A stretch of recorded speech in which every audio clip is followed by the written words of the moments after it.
আজকে আমি একটা আপনাদেরকে দারুণ তরকারি দেখাবো, সেটা হলো তরমুজের চোচা তরকারি। তো পুরো ভিডিওটা দেখুন কিভাবে তরমুজের চোচা তরকারি রান্না করব।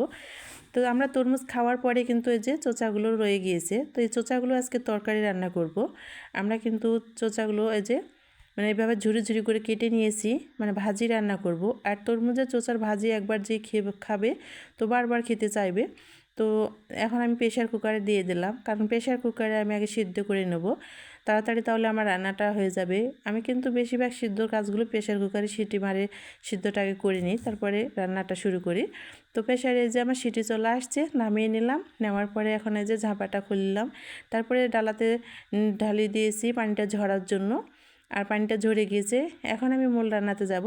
তো প্রথমে আমি এখন এই যে পেঁয়াজ ঝুরি কিন্তু তেলানি দিয়ে দিয়েছি বাগার, আর একটু লাল করে ভেজে নিচ্ছি। লাল করে ভাজা হয়ে গেছে, এই পর্যায়ে আমার এই যে এই সিদ্ধ করা তরমুজের চোচা ঝুড়িগুলো দিয়ে দিলাম।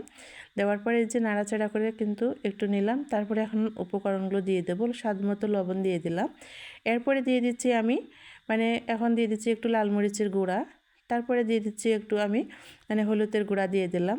দেওয়ার পরে কিন্তু এই যে ভাজা শুরু করে দিলাম।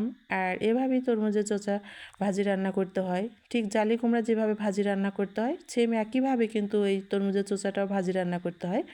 তো দেখেন আমি কিন্তু এই যে ভাজিটা আমার রান্না কমপ্লিটে চলে আসছে, আর একটু নাড়াচাড়া করলে কিন্তু আমার ভাজি রান্না শেষ হয়ে যাবে। এরপরে দেখেন তরমুজের চোচার ভাজিটা রান্না কমপ্লিট হয়ে গেল, আর দেখতে কতটাই লোভনীয় হয়েছে। কেউ বুঝতে পারবে না যেটা তরমুজের চোচার ভাজি, একবার যেই খাবে সে কিন্তু বারবার খেতে চাইবে। তো আমরা